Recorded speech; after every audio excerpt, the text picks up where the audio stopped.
Welcome everybody to our final Talking About Israel workshop. Tonight's session, entitled Media Action, will be a snapshot of media perception, looking into how media interpret the conflict in the Middle East and how we ourselves can interpret the media when discussing Israel. Tonight, we are incredibly lucky to once again have Bren Carlill with us, Director of Public Affairs at the Zionist Federation of Australia. As always, tonight would not be possible without the continued generosity of our supporters, so we thank them for that. And if you have any questions, feel free to put them in the comment section of the video. With that said, I'm going to hand it over to Bren for our final Talking About Israel workshop. Bren, take it away. Thanks, Joey, and thanks everyone for tuning in tonight. It is a pleasure to come back and do another session. Look, tonight, yes, we're going to talk about media, but really what tonight's talk about is talking about Israel. It's if you like, it's a culmination of, I think, the last month or so of presentations that you've been watching. And so now I think, you know, one of the things that we need to learn, I think, in talking about Israel is that there is no silver bullet. Yeah, there's no one trick or one example or one truth that will convince everyone about a particular issue all the time. The reality is it will depend on the person you're speaking to and the subject you're speaking about and the context of the conversation and so on and so forth. Yeah, you've got to be flexible in the way that you're speaking to people. And there is no, as I said, there's no one way, there's no silver bullet.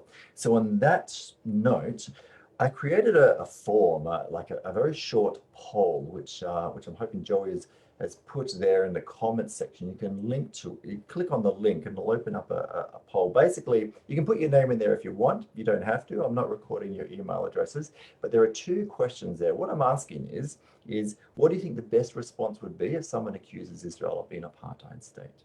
And then vis-a-vis a conflict that happens between Hamas and Israel and Gaza, what do you think the best response would be if Israel uses disproportionate force? It would be good if at some stage in the next half hour or so, you have a think about those answers and then jot down your answers. Really, I'm looking for like 1 or 2 sentences each, so I'm not looking for an essay. Jot down some answers and then we'll collate them and just have a look at them later on, because it would be, I think, interesting to see collectively the ideas that people come up with. So tonight what I'm going to do is similar to what I did a couple of weeks ago. I'm going to break my presentation up into 3 sections. And in the first section, I'm going to give a bit of background about how we all perceive information, how the media perceives information. And then in the second section, I will look at more strategies and tips on how to talk about Israel. And then in the third section, we'll go to our discussion, our conversation. I'll answer any questions that you put in. Feel free to put in any questions as we go along. I'll try and make my presentation about half an hour, and then we'll have a good half an hour for discussions. Really, I'd rather answer the questions that you want me to answer rather than talk about what I think you should hear. So if we launch into the background, media has changed over the past several decades. You know, when my dad was a kid, there was, you know, one newspaper, a handful of radio stations, no TV around. What that meant was, broadly speaking, everyone was getting the same information. Yeah, and of course they would interpret that information their own way. Some people would interpret it and they'd lean a little bit to the left, others would lean a little bit to the right. But everyone could have a conversation because everyone was starting from the same point. These days, and obviously it's developed over time, but with the evolution of the internet, it's exploded. There's too much information to consume, right? And so we self-select the information that we look at. So we're no longer reading the same newspapers. In fact, not many people are reading newspapers at all, yeah? When we're looking for information, we go online to choose the sources that we want to find. But the thing is, what we'll do is we'll choose sources that we trust, which really means we're choosing sources that we like, which really means we're choosing sources that usually provide stories that we already agree with. Now, of course, that's a gross generalization, but broadly speaking, it's true. And it's not, I'm not talking about, you know, you and I'm not talking about pro-Israel people. I'm talking about the entire digitalized world. We're all self-selecting the information that we're looking for. You know, and I can't see any of you, but, you know, If I was in a classroom, I'd ask people to put their hands up if they went to Electronic Intifada or to the Israeli-Palestine Network as a source of information about the Israeli-Palestinian dispute. And I would assume that no one in this class would put their hands up, right? We choose where we find the information. Of course, with social media, it makes things even more so. The people we follow or the friends we have on social media, broadly speaking, tend to agree with what we agree with. They tend to publish articles that we already agree with, and the algorithms behind these websites push articles for us and in front of us that it thinks we will like or that we will agree with based on what we have liked in the past, right? And so what this means is to a greater or lesser extent, we're all in a bit of an echo chamber. Yeah, we're listening to opinions and information that we already agree with, and everyone is, broadly speaking. So what that means is we're actually drifting away from the center. We're drifting away from that nuanced common ground information where we can have discussions, and we're all slowly drifting towards the periphery. And it makes discussion with people about the same issue, in this case, the Israeli-Palestinian dispute, difficult because we're using different sources of information. So I'm going to leave that there and move on to my next bit, which is about how people see the world. Now, we dichotomize the world. Yeah? Now, the world is too complex to fully understand. It always has been. It's not because of the internet. It's just a very complex world that we live in. And so we as humans will tend to break things down into dichotomies of good and bad, and right and wrong, or the political left and right, and so on. Now, by making these complex situations simple, it provides us with an ability to grasp a complex environment. But at the same time, by simplifying something that is complex, it is preventing or reducing our ability to fully understand a situation.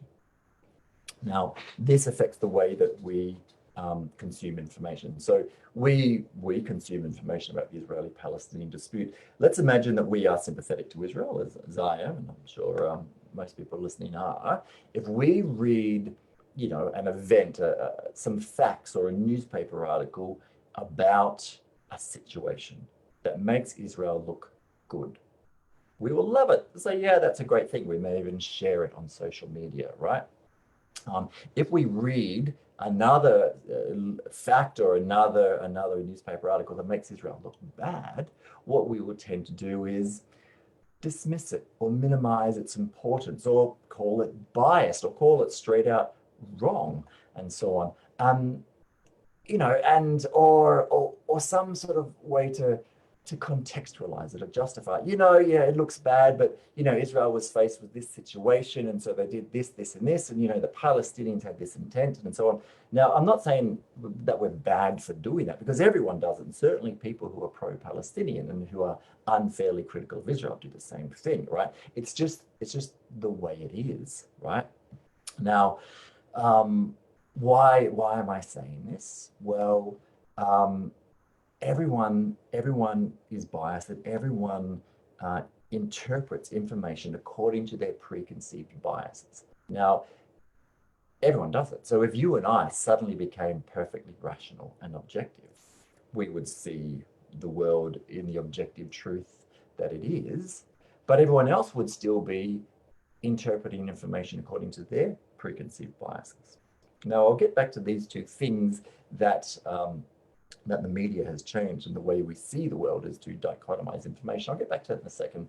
I now want to talk about biased reporters, because what I'm saying about all of this is not to dismiss the fact that there are biased media out there. Yeah, there are reporters that have an axe to grind and support and push the Palestinian narrative, and there are other reporters that support and push the Israeli narrative. But in my experience, including living in Israel as a foreign press liaison and talking to foreign press over there, most reporters aren't so ideological. They are there to report the news. They do the best they can. And of course, they're humans like the rest of us. They have biases. And even when they're trying to be objective, their unconscious biases come through, and that's all true. But most reporters are there to do the best they can. Now, we may see that their work is biased, right? We may think that it's biased. Yeah. Now, it might actually be biased, or it might be our interpretation of their facts, perceiving that it's biased. Now, similarly, a Palestinian or someone who supports the Palestinian narrative may see the same thing, but from the opposite perspective. The reality is, if you and I were to be tasked to write an article about an event, we were provided with a list of facts, we were told to write a newspaper article about an event, and we had to be absolutely objective in writing that article. There is a good chance that someone who supports the Palestinian narrative, who didn't know that it was us as Zionists writing that article, there is a good chance that they would read that, what we think is objective, and they would think, you know what, that's biased. And of course, the same is true if they would write something that they considered objective. We would say, you know what, I think that's a little biased. It's the way it is, okay? But because most journalists and because most media outlets aren't ideological, or at least they don't see themselves as pushing a particular narrative vis-a-vis the Israeli-Palestinian dispute, I would be very cautious about accusing them of being biased. Because what you're doing is you're going to insult them and insult their worldview. And that's you're going to put them offside.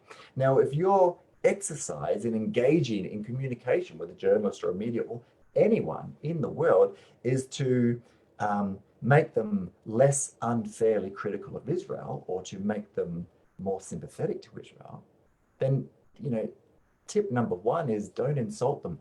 Don't put them offside, because then they probably won't start thinking the way you think, or they won't appreciate the fact that that's what you've done. So now I want to move on to a few other tips and strategies before we move into our discussion. So tip number one is to try not to needlessly insult people and put them offside by calling them biased. Tip number two is to know your audience. You know, is the person you're speaking to or communicating with, are their opinions actually going to change? And if not, why are you wasting your time? You know, well, sometimes it might not be the person you're talking to. It might be the two or three other people around the water cooler who are listening to the conversation. So that might be your audience, all right? But knowing your audience, there's a key part of this, and this is very, very few people are as interested in the Israeli-Palestinian dispute as I am, and probably as you are. Okay, I have learned this lesson through bitter experience. When we launch into long, detailed explanations about anything that we want to do with the Israeli-Palestinian dispute, or in some way justifying or explaining how great Israel is and so on and so forth, what you'll find is that for the majority of people, their eyes will glaze over pretty quickly. They tune out. They're not actually interested in it, right? If you're going to explain something about Israel, or if you're going to, you know, start that conversation, be pithy, be succinct. If they are interested, they will ask you a question, and then you can start exploring the answer. But don't launch into some thing. You know, the traditional, the Hebrew term for the pro-Israel advocacy is hasbara. It means explanation. Don't launch into an explanation, okay? You can state a fact. I don't think that's correct. I have another opinion. Leave it at that. And then hopefully they'll seek out what your opinion is, and then you can start looking at it. But as soon as your eyes glaze over, change the subject. You don't want to bore them, okay? That's the wrong thing to do. Okay, tip number three, I want to talk about complexity. Now, I know I was talking before about how we dichotomize the world and how we naturally naturally sympathetic to the Palestinians and naturally sympathetic to the Israelis as a way of understanding the complex reality of the world. That's all very true. But on saying that, very few people are completely black and white. Yeah, are completely of the view that Israel is a aggressive, racist, colonial apartheid state, and that Palestinians are blameless, righteous victims. Now, those people certainly exist, and they tend to be very vocal, and so their numbers tend to be exaggerated by how vocal they are. But relatively speaking, given the entire community, the Australian community, they're pretty few and far between. Reality is most people, even if they're more sympathetic to the Palestinians than they are to the Israelis, they will realize it's a complex situation. Yeah, they will realize that there is good and bad on both sides, but because of their innate biases, unconscious biases, they will still interpret information. And if they're pro-Palestinian or more sympathetic to the Palestinians, they will still interpret an information as, well, that I'm going to take that as a pro-Palestinian thing. So what you might find is that someone might be 80% pro-Palestinian and 20% pro-Israel. Yeah, or 75% pro-Palestinian, 25% Israel. What you're looking to change, if you come across someone who's give or take 80% pro-Palestinian, you're not looking to make them 100% Zionist or even 80% Zionist. Yeah, what you're looking to do is make them 75% pro-Palestinian. Yeah, and then maybe in your next encounter you'll make them 70% pro-Palestinian and 25% and 30% pro-Israel. Okay, it's about a conversation. It's about introducing nuance. It's about introducing the complexity. Now, there's no trickery here in talking about the complexity of the Israeli-Palestinian dispute, because it's a highly complex situation, okay? But it's our natural human tendency to want to simplify things. And that's how we fall into the misunderstandings and fall into being unconsciously biased. If you can convince someone or just tell someone that it's a highly complex situation and convince them that it's a complex conflict, then the next time that they hear the black and white propaganda, Israel's a colonial apartheid state, Palestinians are blameless, righteous victims, the next time they hear that propaganda, they'll think to themselves, you know what? I don't think that's right. I think the situation is more complex than that. And if you have made someone realize that, then you have won a great victory. Because as soon as someone realizes that the situation is complex, they are open to more nuanced information. They are open to conversations, and frankly, they are closed to instantly being pro-Palestinian just because of whatever they hear.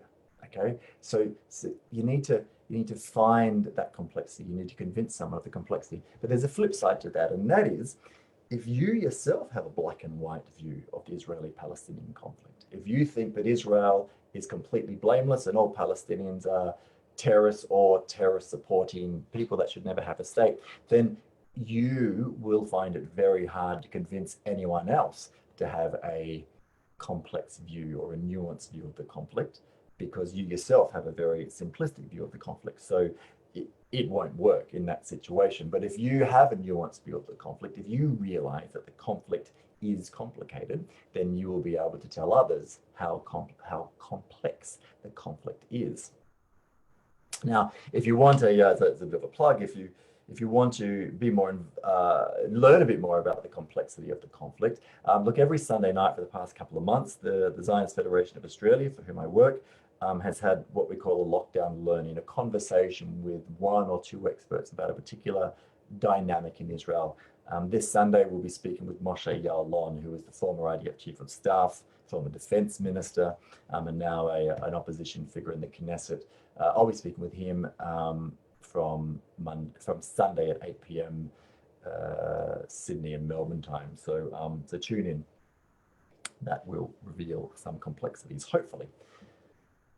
But now that I've spoken about complexities, I now want to speak about simplicities, right? Because yes, it is a hopelessly complex situation, but that doesn't mean that there are aspects to the disputes that are actually simple, that are actually black and white, and you shouldn't be afraid to talk about them. So before I get down to some of those black and white aspects, I want to talk about why there are aspects. How is it, right, that I've made the call that the majority of people, because of the dichotomization of the world, because of the way they interpret the world, the majority of people out there are more sympathetic to the Palestinians than they are to the Israelis. Why? Why aren't they more sympathetic to the Israelis? You and I see the information, and sometimes I find it very difficult to understand why a normal, rational, intelligent person wouldn't fully support Israel. I'll tell you the reason why. Back in the day, when there was Israeli-Palestinian conflict, people would look at why there was no peace, and they'd say, what is the obstacle to peace? And of course, they might not analyze it in quite such a step-by-step way. They'd do it subconsciously, but they'd say, why is there an obstacle to peace? And what they would decide is that it was the various Arab parties, including the Palestinians, that were the obstacle. Why? Because these guys stated very publicly that they wanted to destroy Israel, and they used terrorism to do so. Right? Now, over time, this changed. And of course, there was, for a start, the reason that people were sympathetic to Israel back then, it wasn't just the fact that the Arabs wanted to destroy Israel. There were other complicated situations, but the fact that the Arabs did want to destroy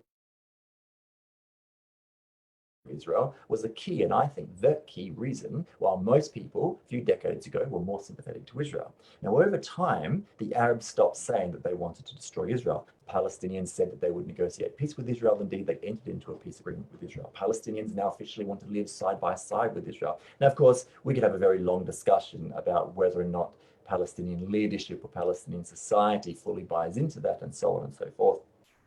And I'm happy to have that conversation. But for the vast majority of otherwise uninterested people, they think the Palestinians no longer want to destroy Israel, right? So now they say, well, why there is no peace? And they look at it, and what they see is the only obstacle to peace, as they understand it, is the Israeli occupation. And so they say, well, that's the reason there is no peace. It's on Israel, okay? So their sympathy started changing, and that's why I think more young people today are inherently pro-Palestinian, whereas the older generation tend to be more pro-Israel, because of course that reflects the evolution of this changes through the decades. So what that means is the average person, and I know I'm speaking generalities, but I think this is true. The average person thinks the reason there is no peace is the Israeli occupation. Now, I don't believe that. I think that the Israeli occupation is not the reason for the lack of peace. And if you can talk to someone about that, and if you can convince them that it's not the occupation, that it's something else, you make that switch, yeah? And then suddenly their entire view of the situation will change. Now, if you look at, it's very hard to change someone's worldview, because this is how they have interpreted the Israeli-Palestinian dispute for years or decades, or however old they are. They interpret it in this way. They interpret it that it's the Israeli occupation, and every bit of information that they see, they interpret it through that lens. And you're trying to change it. Now, if you've seen the film Inception, like that's, they went to a great deal of effort to change someone's worldview. That's the sort of effort I'm talking about here. But if you can change someone's perception about the occupation, yeah, and here I'm not talking about wandering down garden paths of due to the 1920 Treaty of Sèvres, Israel has a claim to sovereignty in the West Bank, or due to the fact that there was no sovereign in the West Bank in 1948, therefore, after 1967, the Geneva Convention doesn't actually apply, and so on and so forth. All of those things, that's all perfectly well and good to discuss that, and there are contexts in which you might want to air those opinions. But to the average person, that's all waffle, and all you're trying to do is find a way around the fact that Israel occupies the Palestinians. You want to discuss the occupation. Now, of course, if you believe that the occupation is the reason for the lack of peace, then you're obviously not gonna change their mind, and you can have those discussions about Israel in another way. But I believe that it's not the reason for the lack of peace, and so that's another way. Another thing, another real way that people are inherently biased and unconsciously biased is about Palestinian agency. Now, what this means is the Palestinians' ability to make decisions, right, or to consciously make decisions. If you look at those people that are unfairly critical of Israel, or certainly the Palestinian activists, it's like everything the Palestinians do is a reaction to Israel. Palestinians, they never make up their own minds. A classic example is back in the day when the Palestinians were actually having elections, right?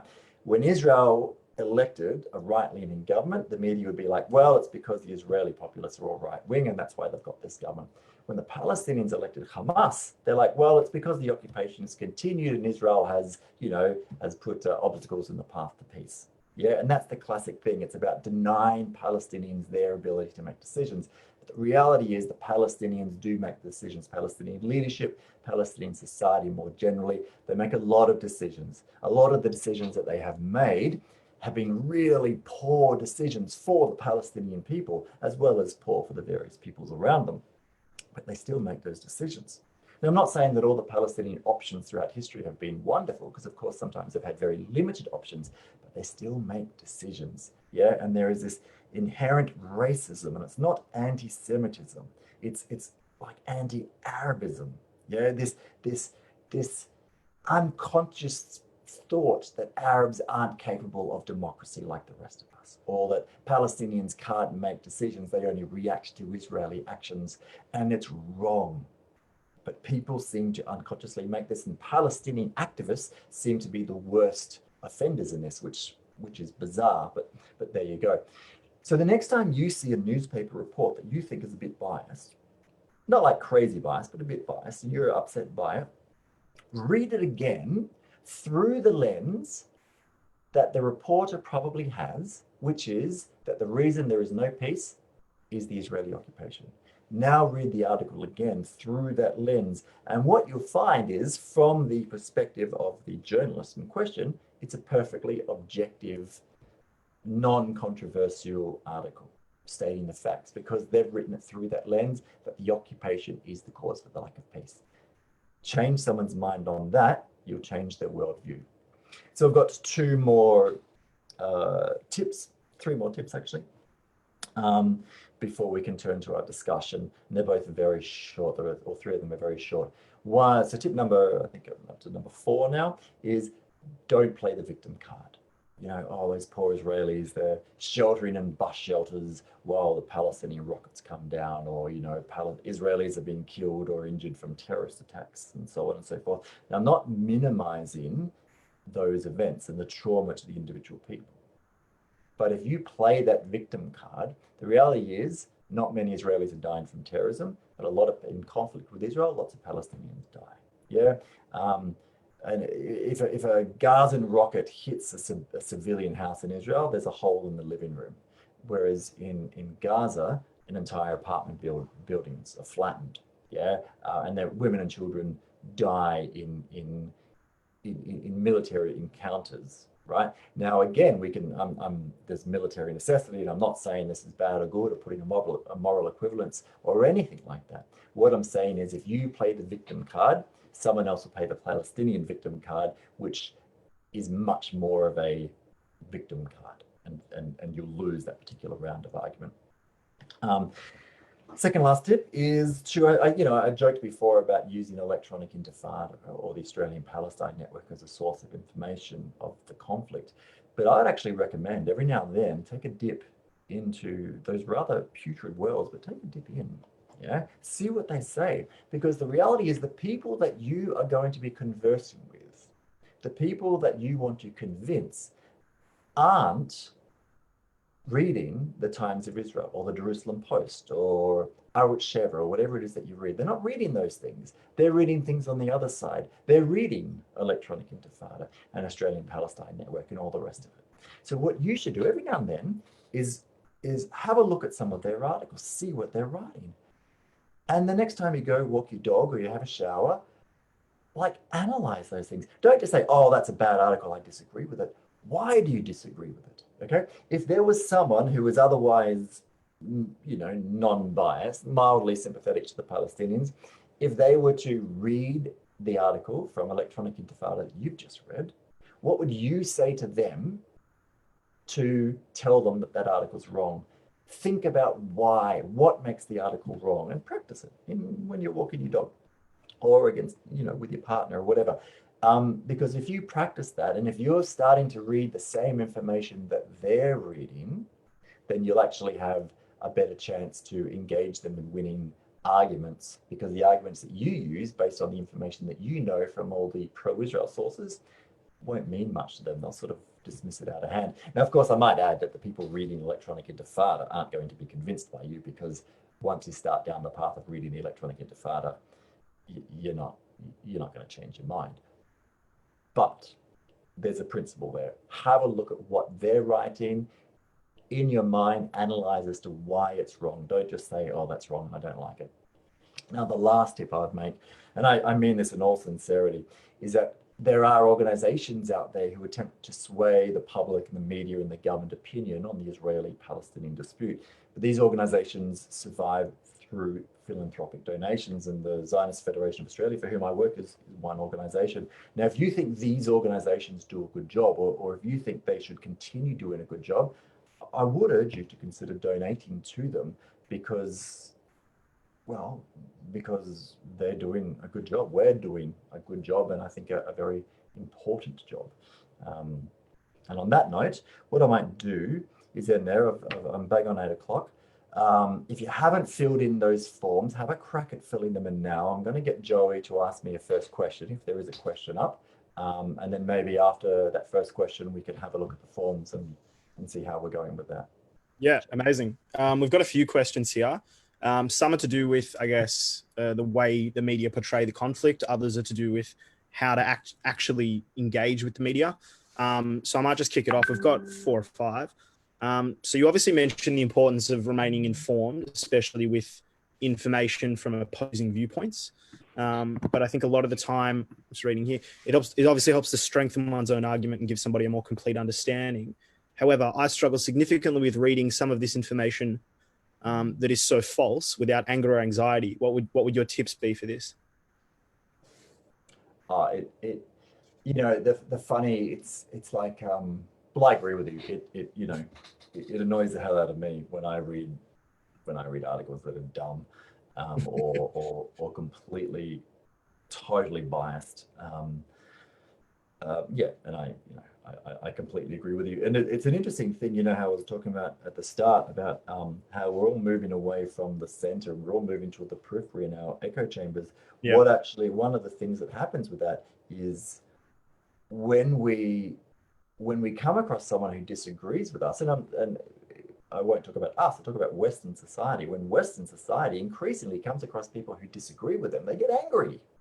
Yeah, and it's because it's just hard to understand why someone doesn't see the world in the way we see it, because it's obviously so obvious. And the reason is we're all reading different sources. As to tactics as to how to not get angry, you can't, think of it as an exercise, I don't know, it is like exercise, you're running, and I don't particularly enjoy running, but some people do. But if you don't enjoy running, but you're doing it for a reason, you're strengthening your mind, you're strengthening your ability to engage in this thing. Have a crack at it, but ultimately, don't get your blood up. If it's annoying you, go have a cup of tea and come back to it later.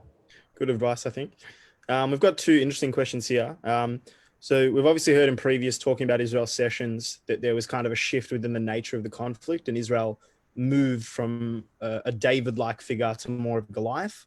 So the question around this is, how much do you think media representation of the conflict had an effect on this image, on this shift in image? It was a bit of, I think it was a bit of both. Yeah. It was a self-replicating factor. After, I think, and again, gross generalization, but broadly speaking, Western societal opinion remained with Israel throughout the 60s, throughout the 70s, and it did start to shift in the 70s, and that was mostly because of the UN, and the UN started having all these resolutions against Israel from 1974, and that was a result of the oil weapon and the rest of it, as well as, and then this is something I know much less about, the number of university appointments, which tended to started from the 70s, started to be increasingly anti-Israel, but I wouldn't want to comment on that any further because I'm not across it. But I think for many people, the Israeli invasion of Lebanon in 1982 was a real turning point, and certainly also for media, it was a real turning point in the way they saw Israel, because it was seen as the first time it was a war of choice for Israel. Certainly within Israel, that was seen as well, and then the siege of Beirut, which was all war is terrible. There is no nice war. Yeah.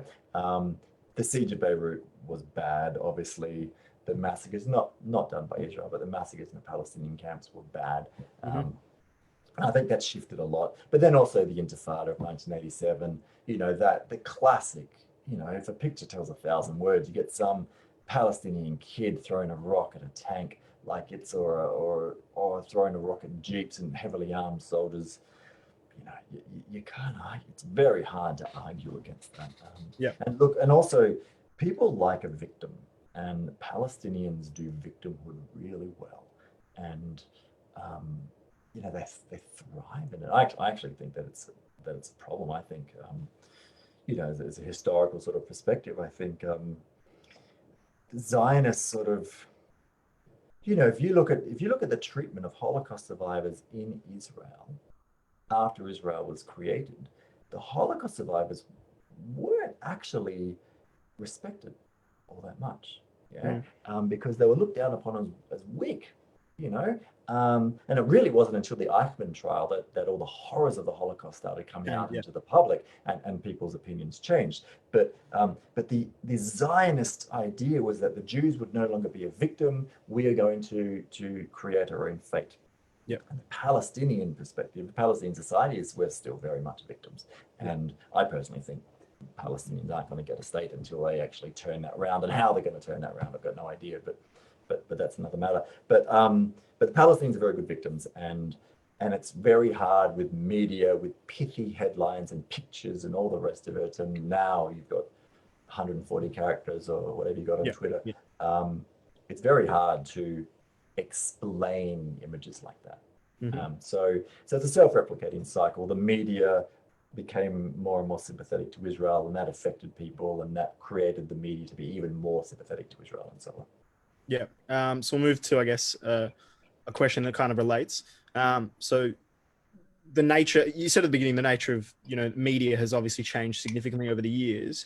One of the greatest changes has obviously come since 9/11, where kind of the development of the 24-hour network came into being, and it was there was a shift towards somewhat sensationalist media. In that, does that sensationalist 24-hour cycle impact the way the conflict is portrayed, and then subsequently the way the conflict actually plays out in reality? Yeah, I wouldn't start it with I would start it really in Vietnam, which was the first televised war, and media has just become more and more saturated since then.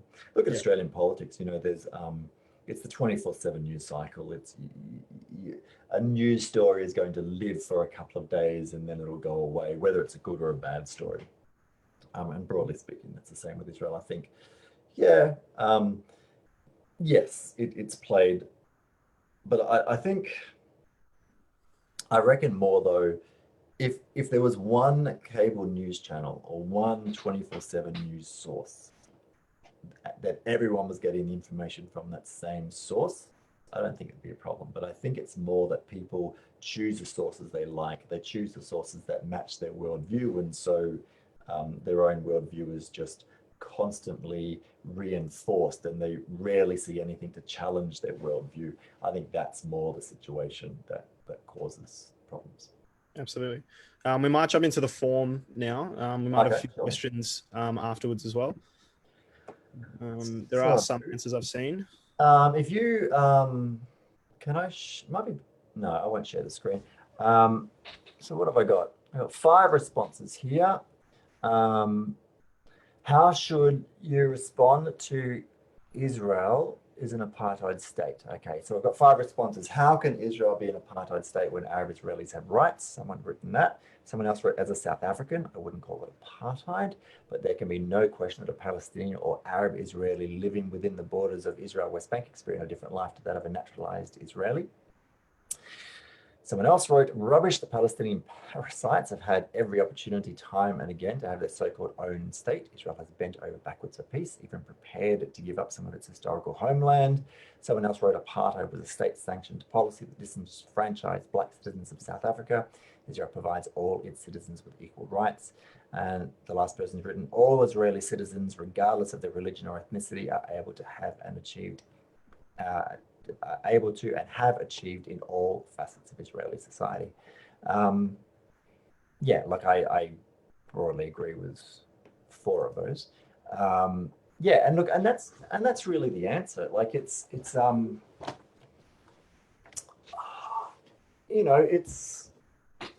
there is no, these are all pithy answers, which is what you want.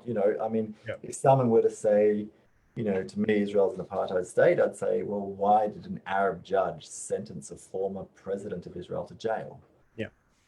And it's the same thing. It's again, it's showing that Arabs have rights and so on. And yeah, but there's one person there, that the Palestinians, they experience different life. It's true. There is racism in Israel, and some of it is sort of institutional, and that Palestinians have less advantage than Israelis, or that's not quite true, but Palestinians they struggle, and the reality is the socio-democratic level of Israeli Arabs is lower than most Israeli Jews.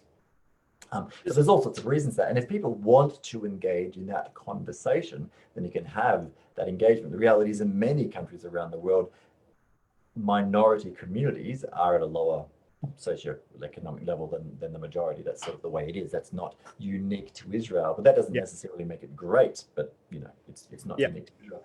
But the reality is, keep it pithy. Just on that though, it's clear. Obviously, there are a number of answers there that show that those people are on one side of the political spectrum when it comes to that issue, let's say.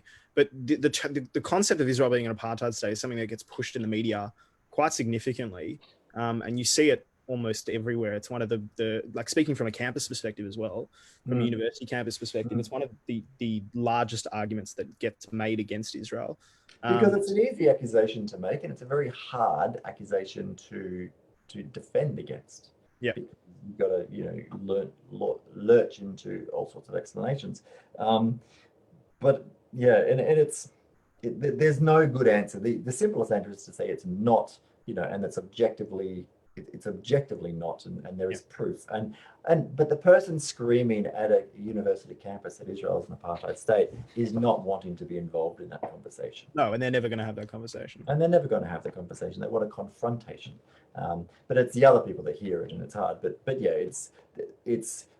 everyone, well, the fact that it was pithy, and there's no reason, there's no problem talking about the socioeconomic levels of Arab citizens of Israel, and being concerned by them and wanting to improve them and all the rest of it, but still fundamentally denying the fact that Israel is not an apartheid state. There is a fundamental difference. 20 years ago, when I was a student at Israel, I heard about this black South African who stood up and he said, I lived in South Africa in apartheid, and what you are saying is an insult to the victims of apartheid, because we really suffered and we had no rights, and and all the rest of it. And having that sort of experience, I remember I took a bunch of Indian journalists into I think it's called Al Aida refugee camp in Bethlehem, right? The Palestinians were showing us around how miserable everything was and stuff, and the Indians were like, there's a lot of people back home who would love to live here. That's swap in an instant. You guys are living in luxury. And so having that authentic comparison with people makes a difference. But it's sort of hard when you white Australian, and it's hard to say that. But it's objectively not. It's hard to argue against. Be pithy. You can have the conversation with people that want the conversation, but the people that only want confrontation, there's no arguing with them. Yeah, we often call it like the 20-80-20, which is there's 20 on one side, 20 on the other, and there's 80% in the middle that kind of can be swung around depending on who they're talking to. Yeah, exactly. So the next thing, and see, I guess what I've proven here is that I don't have I don't have the key. I don't have the magic answer to these questions. I put these questions up because they're really hard, and it was just interesting to see what everyone else. Okay, so the 5 responses I have: Israel uses disproportionate force in Gaza. First person wrote, disproportionate according to whom? Hamas fire rockets indiscriminately at civilians. They hide behind civilians. Israel does everything it can to minimize collateral damage. Why does nobody measure that proportion? Completely agree. Someone else wrote, it's a difficult question. Hamas are terrorists, but the context of Gaza means that civilians are caught in the crossfire, and Israel unfortunately caused damage. A guerrilla force against the strongest military in the world. It's not the strongest military in the world. Different ways to look at proportion, I guess. Someone else wrote, no such thing. Any other country other than Israel would have leveled the place by now. Israel is too moral for its own good.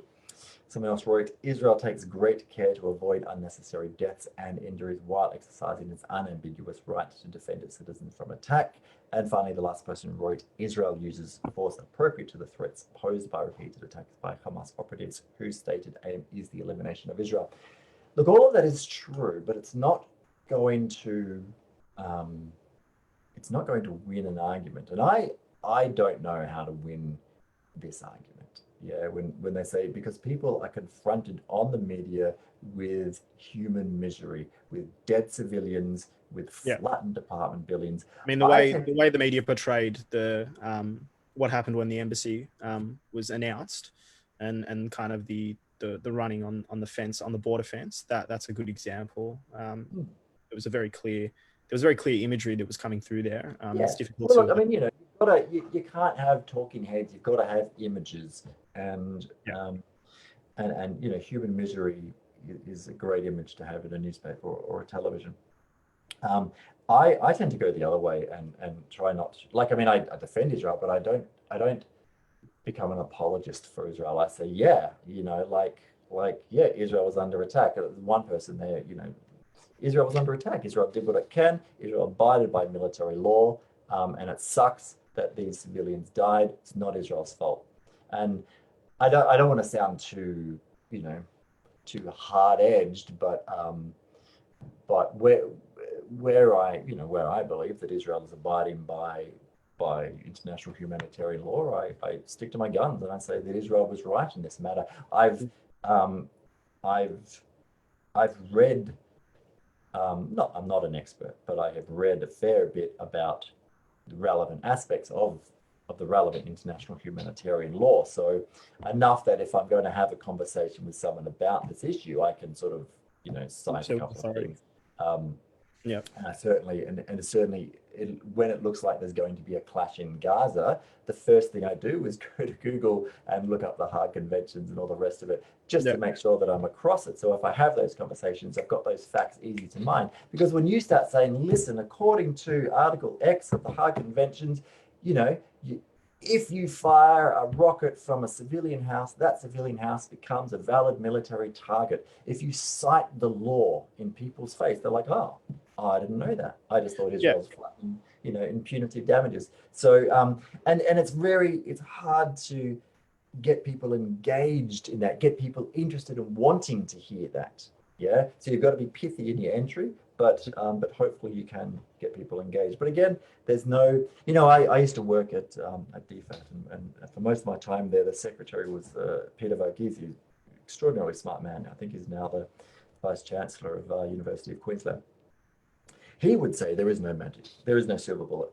But then he would say, but there's silver gunshot, silver buckshot.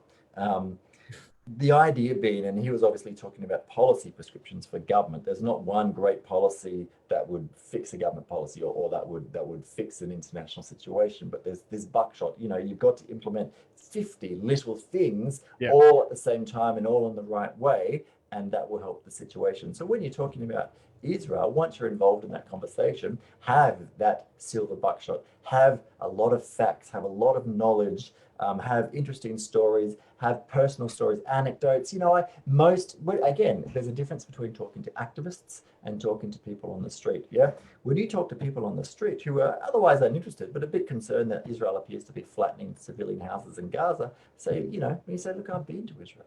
I think it comes back to your most important tip, which is really just staying informed and staying on top of things.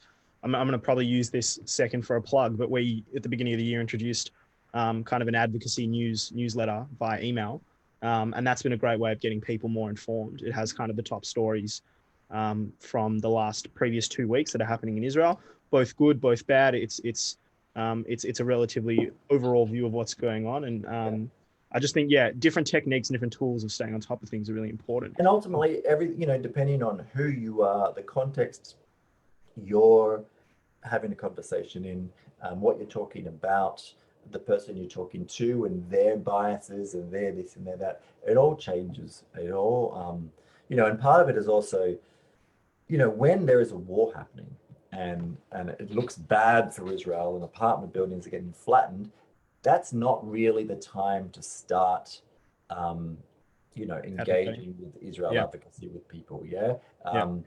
Again, you don't want to be a pest. You don't want to be, oh God, here comes that bloody Zionist, but when everything is peaceful and calm, that's when you might pepper your conversation with a little bit, relevant. Again, there's a balance, and it all depends on the person you're speaking to. But I would say though, in those situations, similar to what you've been saying, but staying vigilant, making sure that you have the facts, because in those moments are when the anti-Israel kind of rhetoric is at its highest and at its most divisive. And I think in those situations, you're right, probably trying to shift people the other way isn't going to be the best time to do it. But you've also got to make sure that you have a defensible position and that you're strong on that position. And what I have found, what I have found is if I don't have a fact about something, or if I'm unsure about something, I'll say to someone, look, I'm unsure about that. I'll get back to them. And within 24 hours, I will have found the fact I'm looking make the effort.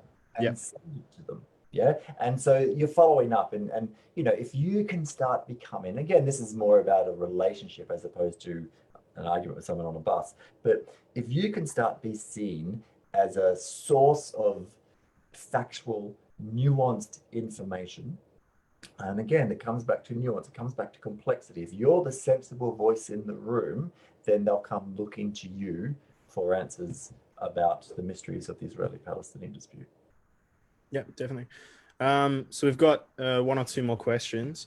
You were talking about, obviously, techniques. One of the questions on Facebook, or like having these little points to talk about. One of the questions, and again, you may not be able to give an answer here, but one person's asked, how do we, essentially as advocates, respond on the issue of annexation? Look, you've got to respond according to your own, you've got to sort out in your own head whether or not you support annexation or you don't support annexation, number one. Which is not to say that you can't, if you don't support annexation, it's not to say that you can't defend Israel, of course, but you've got to have it sorted out in your head. I would also go do the research. Go look at what has been written about the possibility. Now, Israel hasn't announced an annexation policy. Even the coalition agreement that Israel signed, that Netanyahu signed with Benny Gantz, has 2 paragraphs about the annexation issue, and they're extraordinarily ambiguous. Even Haaretz, which is known for its criticism of the Israeli government, doesn't think that annexation is actually going to happen. So it's not set in stone, number one. But really, go do the facts. Go understand what the situation is. If you want to go down the line of the sovereignty over the area, I mean, it's actually, if we take away the all the hot air and take away the irate voices in the media, the application of sovereignty over the West Bank and who's got the greatest right of sovereignty is actually quite a fascinating conversation. It's irrelevant to most people because they think, well, annexation is illegal, ergo Israel is bad. But read it, come to your own conclusions, come to your own facts, see what Israel is actually proposing, see whether or not, if Israel were to, annex Hebron and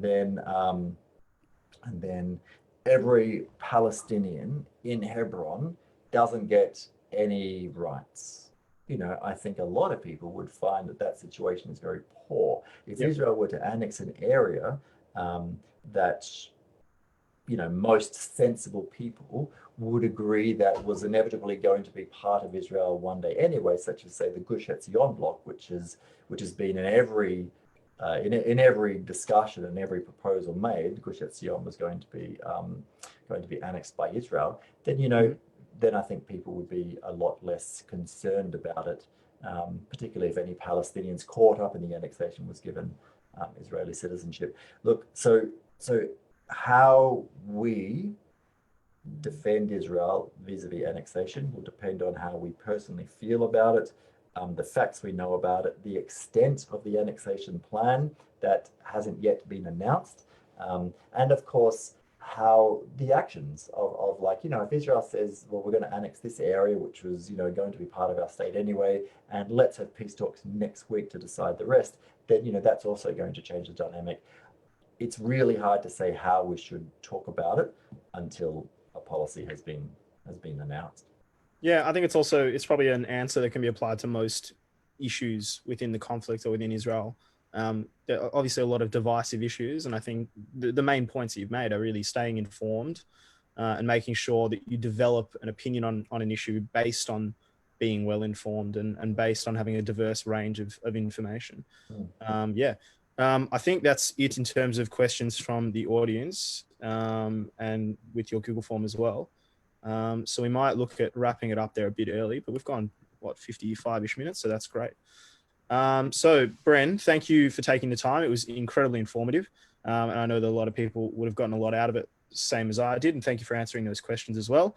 That was our last Talking About Israel session. So it was amazing that so many people joined us online via Zoom, via Facebook Live to hear all of the amazing discussions that we had.